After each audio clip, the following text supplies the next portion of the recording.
Good morning, second grade. You are about to start your last group of stories for the entire school year. Can you believe it? I can't. I was thinking about all of the different stories we read this year and trying to pick my favorite. I don't know, you guys remember that book we read about Helen Keller? That one was so cool. And I liked the one about Ruby Bridges and Officer Buckle and Gloria. I loved that book. That one was pretty funny. And I know a lot of you guys liked the book about the Loch Ness Monster. So now we're up to our last two stories, and I am just so excited for all the growth you guys made this year and all the books you read, and it's just so much fun to watch you guys and how your answers have gotten so much better as you get through your work. So I'm going to go ahead and start reading, and remember, only read the pages you're supposed to, so stop when we're supposed to, okay? So this week we're reading a book called Rumpelstiltskin. And the story of Rumpelstiltskin has been passed down for generations. There are many versions of the story. The following tale is a retelling of the original version. While the story has been cut for length and level, the basic elements of the classic tale remain. So let's read our story. Once upon a time, there was a poor man who bragged to the king. He said his daughter could weave straw into gold. The king led the girl into a room filled with straw. Weave the straw into gold by dawn, or you will die, the king said. The girl had no idea how to weave straw into gold, and she cried and cried. Suddenly, a tiny man appeared. Why are you crying? He asked. I don't know how to spin gold from straw, she said. What will you give me if I spin it for you? He asked. The girl offered her necklace. The little man spun all the straw into gold. When the king saw the gold, he wanted more. He took the girl into a much bigger room. Again, the funny man appeared. What will you give me if I spin the straw for you? He asked. This time, the girl offered her ring. The little man spun the straw into gold.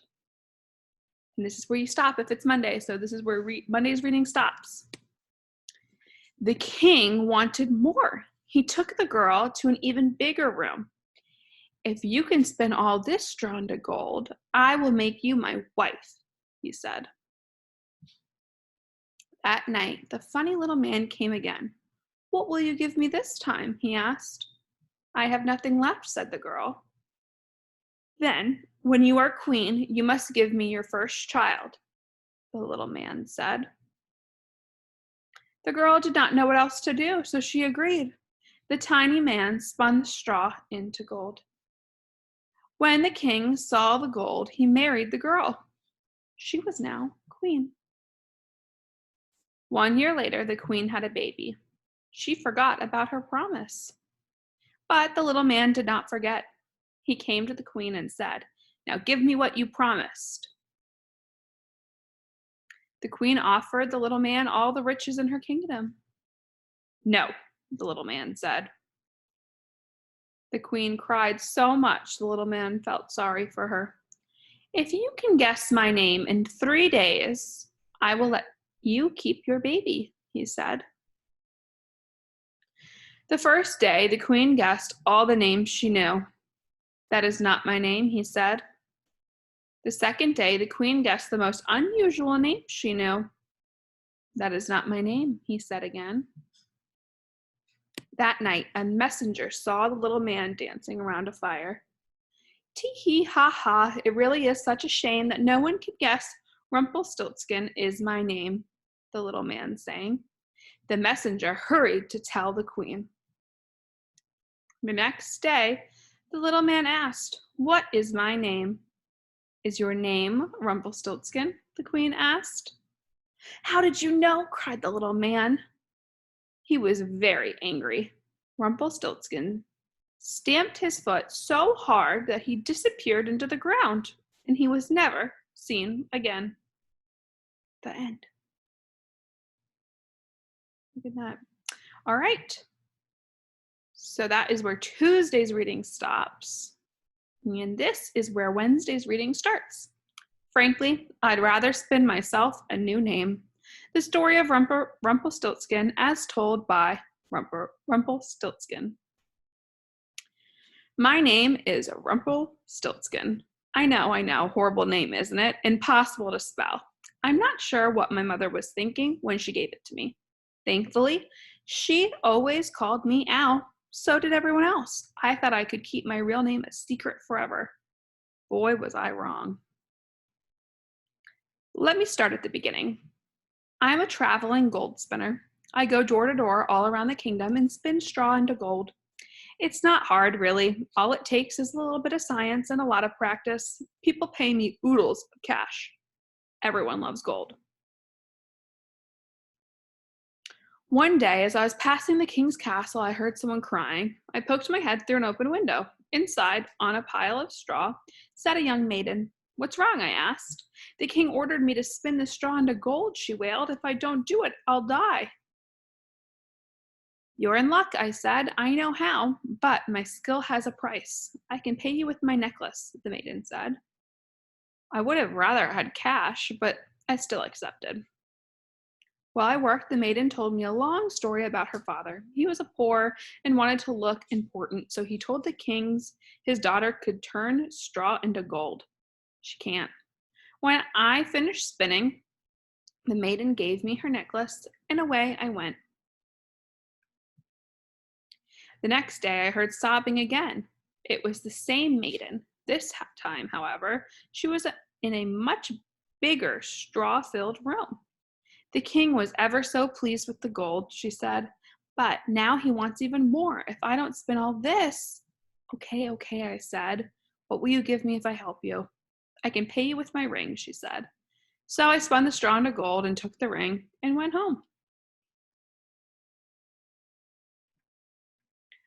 The following afternoon, I heard the maiden weeping again. She sat in an enormous room packed wall to wall, floor to ceiling with straw. The king would marry her, she explained, if she spun the straw into gold. I beg you to help me, dear sir, she said. I want to be queen, but I have nothing left to give you. Oh, look how hard she's crying. Look, you can see all of this is like a river of her tears. That's when I got to thinking. I'd always wanted kids, but I didn't have a girlfriend or a wife. I'd traveled too much. Plus, I'd have to put my real name on a marriage license, and I didn't want to do that. You can pay me later, I told the maiden. How about your firstborn son? Yes, of course, I'll give you anything, she said. I spun every last bit of straw in that room into gold, and then I went back to my cottage and thought about what a great dad I'd be someday. Life went on. I traveled far and wide, spinning straw until my fingers hurt. About a year later, I returned home. Newspapers had piled up on my doorstep. Right on top was a picture of the maiden, now the queen, holding a super cute baby. Woohoo! I cried. Time to collect my payment. The queen looked surprised to see me. What's your name again? She asked. I ignored the question and asked for the baby. Certainly not, she said. I reminded her of her promise, but she just hugged the baby tightly and babbled on about feeding times and teething pains and how she loved her boy and couldn't give him up. Blah, blah, blah. Fine, I said. Guess my real name in 3 days and you can keep your baby. I'll warn you, it's very unusual. I've got it, the queen told me the next day. Your name is Casper. I shook my head. Melchior? Nope. Balthazar. Ichabod? Ulysses. I said. The second day, she guessed. Sheepshank, ribs of beef, leg of lamb. No, I said, not even close, and tomorrow's your last chance. That night, I danced with glee. The queen would never guess my name. I even sang a little song. Ho, ho, ho, only I know. Hear my laugh, see my grin. My name is Rumpelstiltskin. Oh no, look. Who's in the window? On the third day, the queen asked, is your name Puffernut? Lumpaglump? Smear and shear? Lollipoople? Very creative, I told her, but no. She smiled. Is it Rumpelstiltskin? My jaw dropped. It is not possible. How in the world did you ever? Where are you? A mind reader? She grinned and cuddled her baby. What a bummer. What about the toys I bought? The nursery I'd painted. I stamped my foot so hard it went through the floor, and when I tried to pull it out, my leg came off. It came off. I did learn a couple important lessons from my adventure. Get paid right away and take cash only. The worst part? Now everyone calls me Rumpelstiltskin instead of Al. My secret's out, and I can't fit my name on my business cards. Although I guess it's still better than to be called Rumpelstiltskin than Lollypoodle, right? The end. All right, I hope you guys enjoyed that story. Make sure you guys get your assignments turned in. All right, bye.